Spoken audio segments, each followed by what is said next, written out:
ওই সাইড দিয়ে আসো। হ্যাঁ দাঁড়ো দাঁড়ো, ওই দিক দিয়ে দাঁড়ো।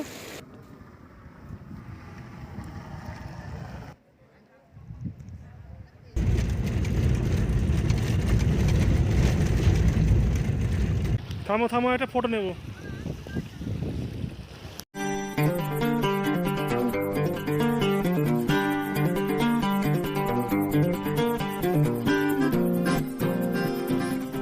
নমস্কার বন্ধুরা, আশা করি সবাই খুব ভালো আছো, সুস্থ আছো। আমরা খুব ভালো আছি। কাশ্মীর ট্যুরের একদম শেষ দিকে এবার আমরা চলে এসেছি। আজ তোমাদের নিয়ে যাব কাশ্মীরের সোনমার্গেরই আরও দুটো ভিজিটিং স্পট। সেগুলো হচ্ছে জোজিলা পাস এবং জিরো পয়েন্ট। সোনমার্গের আগের পার্টটা তো তোমরা দেখেছো, যেখানে দেখিয়েছিলাম থাজিওয়াস গ্লেসিয়ার। তো সেটা কিন্তু দারুণ ছিল। যদি না দেখে থাকো তো আমার ডেসক্রিপশনে লিঙ্ক দেওয়া থাকবে, অবশ্যই গিয়ে দেখে নিতে পারো। কাশ্মীর একটা, কিন্তু কাশ্মীরে যতগুলো পাহাড় দেখলাম প্রত্যেকের থেকে আলাদা। মানে যত জায়গায় ঘুরলাম তোমরা নিশ্চয়ই দেখেছো সবগুলোই।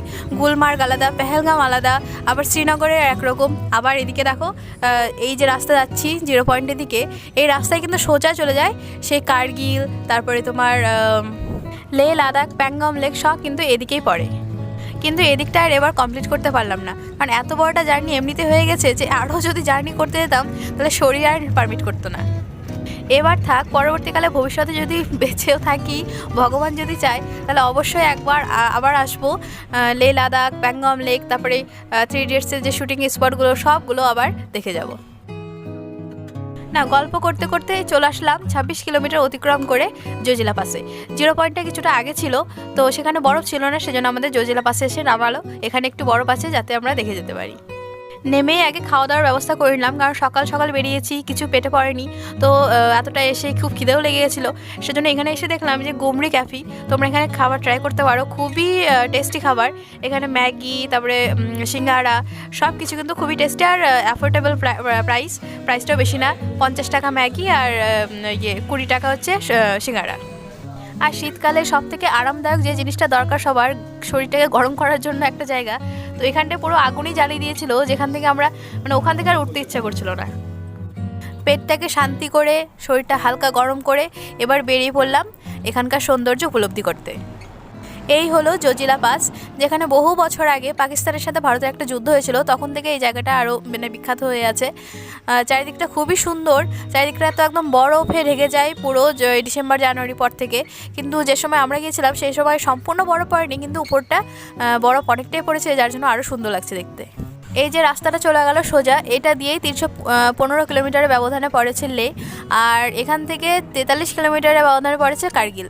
তো এতটা দূর আর জার্নি করতে পারিনি, কারণ এখানেই সমাপ্ত আমাদের যাত্রা। আচ্ছা, এবার বলি এখানে আসতে কত খরচ পড়ে আর তোমরা এখানে কিভাবে আসবে। তো প্রথমেই তো আমাদের সোনমার্গ আসতে হবে, আর সোনমার্গে কিভাবে আসবে সেটা তো এর আগের ভিডিওতে দেখিয়ে দিয়েছি। তো সোনমার্গ থেকে 26 কিলোমিটার পরে এই জোজিলা পাস। তো এখানে আসার জন্য সোনমার্গ থেকে লোকাল গাড়িগুলো নিতে হবে। সেটা তুমি শ্রীনগর থেকে যে গাড়িতে এসছো সেটা আর এখানে আসবে না, আসতে দেবেও না। তো সেই জন্য আবার সোনমার্গ থেকে গাড়ি করতে হবে, আর সেই গাড়িগুলো মোটামুটি 2500 2600 এইভাবে ভাড়া চাইবে।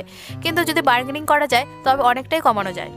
যে গাড়িগুলো দিনে 2টো ট্রিপ মারবে তারা আবার একটু কম ভাড়া নেয়। যেমন আমরা সেরকম একটা গাড়ি পেয়েছিলাম যারা আমাদের 2000 টাকা ভাড়া নিয়েছিল, দুটো ফ্যামিলি।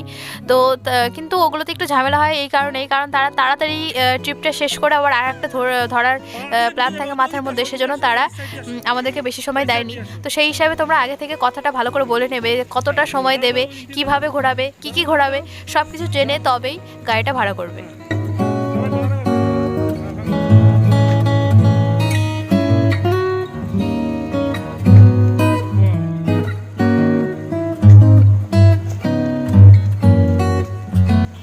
নিচ দিয়ে বয়ে গেছে খুব সুন্দর একটা নদী, সেটা হালকা বরফ জমতে শুরু করেছে। তো সেটাই আর কি ভাঙছি, খুব ভালো লাগছিল। তো এখানে সম্পূর্ণ বরফ হয়ে যায় কিন্তু একদম ডিসেম্বর জানুয়ারির দিকে।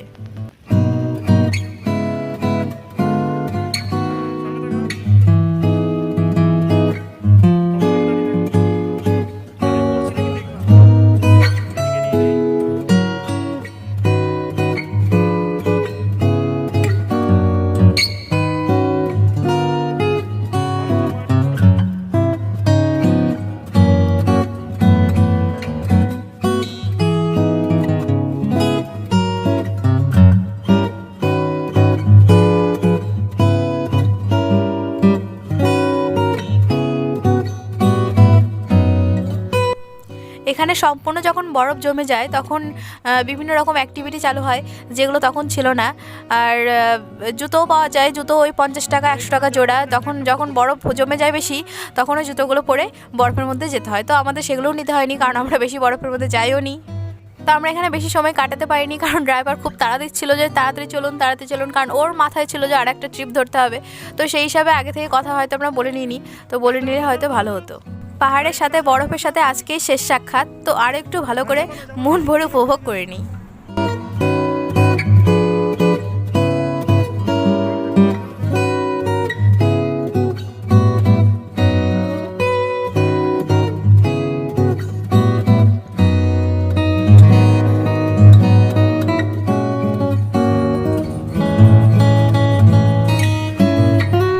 হয়ে গেল আমাদের সম্পূর্ণ ঘোরা, জজিলা পাস এবং 0 পয়েন্ট সম্পূর্ণ ঘুরে এবার আমরা ফিরছি আবার সোনমার্গের দিকে। তো ওখানে গিয়ে খাবার খেয়ে আবার আমাদের ফিরতে হবে শ্রীনগর। তবে এদিককার পাহাড়গুলো দেখতে পাচ্ছ কেমন আলাদা রকম না? মানে এতদিন যেগুলো তোমাদের দেখিয়েছি আগের পার্টগুলোতে, যে গুলমার্গ, পেহেলগাঁও, সব যে পাহাড়গুলো ছিল সবার থেকে কিন্তু একটু হলেও আলাদা, তাই না? যাই হোক, কাশ্মীর কিন্তু সব দিক থেকে সুন্দর। তোমাদের কেমন লাগলো সবগুলো ভিডিও তোমরা কমেন্টে অবশ্যই জানিও। কোন পার্টটা তোমাদের বেশি ভালো লেগেছে এবং কোন জায়গাটা তোমাদের সব থেকে বেশি সুন্দর লেগেছে সেটা জানাতেও কিন্তু ভুলো না।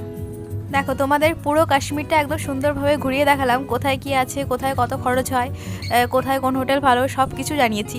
তো আশা করি এর জন্য আমার অবশ্যই একটা লাইক পাওয়া উচিত। এবার চলো লাস্টে তোমাদের দেখাচ্ছি সোনমার্গে কোন হোটেলটাতে তোমরা মানে খাবার খাবে, একদম অ্যাফোর্ডেবল প্রাইসে খুব ভালো খাবার। তো সেটাই তোমাদের লাস্টে দেখাচ্ছি।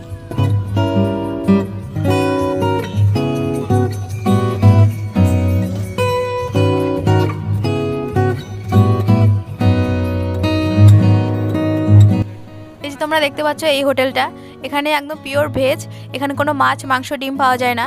তবে ভেজের মধ্যে আছে ভাত, তার সঙ্গে মশলা ডাল, পনির সবজি, আর এমনি আলাদা একটা সবজি, তার সাথে স্যালাড আর মিষ্টি। খুবই ভালো খাবার, খাবার প্রাইসটাও খুব বেশিও নয়। হোটেলটার নাম ডোগরা বৈষ্ণব ভোজনালয়। দেখবে একদম সোনমার্গে স্ট্যান্ডের উপরেই আছে, খুবই ভালো খাবার। তো এই গেল আমার সোনমার্গের সম্পূর্ণ পার্ট, আর কাশ্মীরের ট্যুরের সম্পূর্ণ ভিডিও তোমাদের দেখিয়ে দিলাম। তো আরও একটা পার্ট বাকি থাকবে, যেখানে থাকবে শ্রীনগরে আরও একটা খুব সুন্দর হোটেল যেখানে তোমরা স্টে করতে পারো। সেই পার্টটা খুব তাড়াতাড়ি নিয়ে হাজির হব তোমাদের সামনে। তো এই ভিডিওটা তোমাদের কেমন লাগলো অবশ্যই জানাও, যদি ভালো লাগে তো লাইক করে দিও, কমেন্টে জানিও কেমন লাগলো। আর যদি নতুন হয়ে থাকো তো অবশ্যই সাবস্ক্রাইব করে পাশে থেকো। দেখা হচ্ছে নতুন ভিডিওতে, ততক্ষণ পর্যন্ত সবাই ভালো থেকো, সুস্থ থেকো, টাটা।